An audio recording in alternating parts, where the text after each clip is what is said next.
Awas nanti dituduh Syiah. Begitulah umat ini membungkam luka sebelum ia bicara. Begitu takutnya menyebut nama Husain, seolah menyebut cucu Rasulullah yang disembelih oleh umatnya sendiri, adalah kekeliruan teologis. Padahal, yang perlu ditakuti bukan namanya, tapi kenyataan yang disembunyikan di baliknya. Yang merenggut nyawa Husain bukanlah orang kafir, bukan orang asing. Pelakunya justru dari dalam barisan umat sendiri. Mereka yang mengaku beriman, tapi menjual spiritualitas untuk kekuasaan. Di sini tragedi sejati terungkap. Iman bisa menjadi topeng kejahatan ketika hati disewa duniawi. Ini bukan kisah sekte, atau kisah dari mazhab golongan tertentu. Bukan milik Syiah, juga bukan milik Sunni. Ini aib kemanusiaan universal. Noda sejarah umat Islam. Luka yang terus-menerus dikubur hidup-hidup di bawah tanah retorika politik dan ketakutan buta.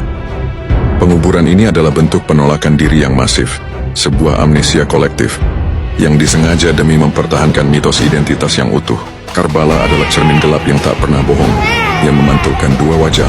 Pertama, yang mahabbah, mencinta Nabi dengan tulus, rela berkorban demi prinsip, meski nyawa taruhannya, dan yang menggunakan agama sebagai alat, menukar iman dengan tahta, membungkam suara hati demi kenyamanan. Tahun 61 Hijriah, titik balik peradaban.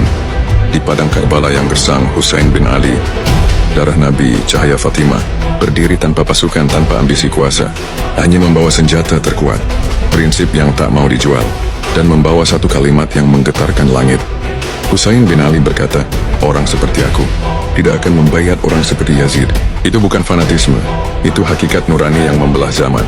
Karena di setiap era akan selalu lahir Yazid baru, dengan wajah kekuasaan yang korup, sistem yang mengorbankan nurani demi stabilitas, dan kemunafikan yang bersembunyi di balik bendera agama.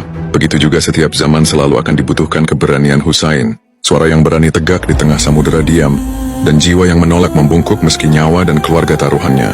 Ketika nama Karbala disebut hari ini, yang terlihat kekosongan mata, yang tak mengenali tragedinya, keterasingan jiwa dari narasi sucinya sendiri. Ironi pahit, hafal banyak lirik lagu tapi buta siapa Ali Al-Akbar, pemuda belasan tahun, yang gugur mempertahankan kehormatan Islam di padang Karbala. Tahu banyak dan mengidolakan artis, tapi tak kenal siapa Zainab binti Ali, wanita yang suaranya mengguncang istana tiran. Lebih parah lagi, ada yang skeptis merasa tragedi Karbala itu tidak penting. Sudah lama berlalu, tak usah dibahas lagi. Kau bersyalawat pada Nabi, tapi kau tak kenal cucunya yang kepalanya dipenggal demi mempertahankan Islam yang diajarkan kakeknya. Umat macam apa ini? Yang begitu bangga mencintai Nabi, tapi tak kenal cucunya. Ini bukan sekadar soal pengetahuan sejarah. Ini ujian integritas eksistensial. Cinta pada Nabi yang hanya di lidah, bukan dalam tindakan mengenal dan membela keluarganya, adalah simulakra spiritual. Syalawat tanpa kesadaran sejarah adalah ritual yang terputus dari tanggung jawab peradaban. Umat ini terlalu takut terlihat salah, hingga lupa menjadi benar. Dengar ini, mereka para tokoh besar berkata tentang Husain dan Karbala. Mahatma Gandhi, tokoh kemerdekaan India berkata, saya belajar dari Husain bagaimana meraih kemenangan saat tertindas. Charles Dickens, sastrawan Inggris, jika Husain berperang demi kekuasaan dunia, saya tidak mengerti mengapa keluarga dan anak-anaknya ikut bersamanya. Maka jelas bahwa ia berkorban semata-mata demi Islam. Edward G. Brown, sejarawan dan profesor di Cambridge, padang berdarah Karbala selalu cukup untuk membangkitkan emosi terdalam, bahkan bagi orang yang paling acuh. Antoine Bara, penulis Nasrani dari Lebanon, tak ada peristiwa dalam sejarah manusia yang lebih menyentuh dan menginspirasi daripada kesyahidan Husain di Karbala. Jawaharlal Nehru, Perdana Menteri India pertama, pengorbanan Imam Husain adalah contoh bagi semua golongan tentang jalan kebenaran. Muhammad Ali Jinnah, pendiri Pakistan, dunia tidak mampu memberikan contoh yang lebih mulia daripada kepribadian Imam Husain. Ia adalah lambang cinta, keberanian, dan pengorbanan. Sementara tokoh-tokoh dunia bahkan yang bukan muslim, mereka menggali inspirasi dari Karbala. Kita, banyak yang lupa, skeptis, bahkan sengaja menyingkir dari ingatan sejarah. Kalau Gandhi belajar kemenangan dari Husain, Dickens menemukan ketulusan, Nehru melihat cahaya kebenaran, lalu kita, yang mengaku umat Nabi masih tidak tahu siapa dia, masih sibuk mempertahankan label, membanggakan mazhab, mempertahankan debat, tapi gagal mempertahankan air mata untuk darah Nabi yang tumpah di Karbala. Maka kita bukan hanya lupa sejarah, tapi juga tidak punya urat malu.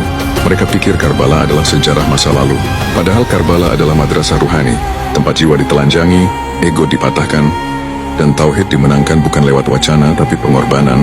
Satu persatu keluarga dan sahabat Husain gugur.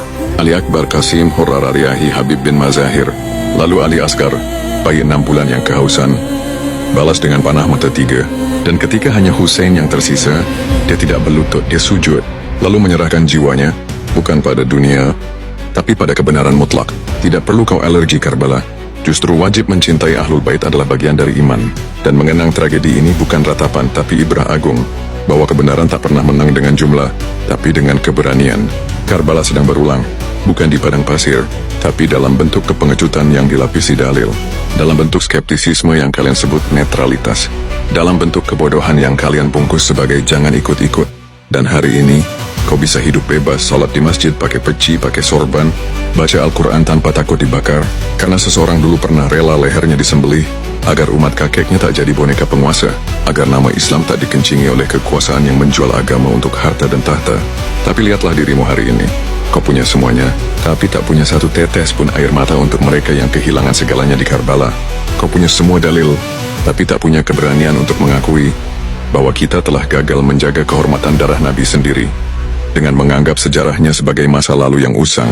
Dan nanti, di padang mahsyar, jika kau berbaris bersama umat Nabi, dan Sayyidina Al-Imam Husain bin Ali berjalan mendekat lalu bertanya, apakah kau tahu siapa aku? Apakah kau menangis untukku? Apakah kau berdiri bersamaku? Apa yang akan kau jawab nanti? Karbala bukan sekadar tragedi, ia adalah madrasah batin, tempat kau belajar bahwa iman sejati bukan terletak di dahi yang hitam, bukan di lisensi ustaz, tapi di dada yang berani membela kebenaran, meski sendirian, meski kalah, meski mati.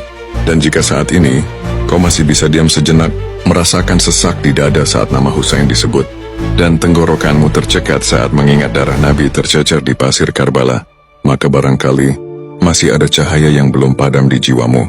Barangkali kau belum sepenuhnya tertidur, tapi jika semua ini tak menggugah apa-apa, tak ada detak yang berguncang, tak ada getar di nurani, tak ada sebutir pun haru di mata, maka jangan buru-buru menyalahkan dunia. Barangkali yang mati bukan hanya sejarahnya, tapi jiwamu sendiri, yang pergi bukan karena ajal, tapi karena tak lagi sanggup mengenali sang raja tanpa mahkota.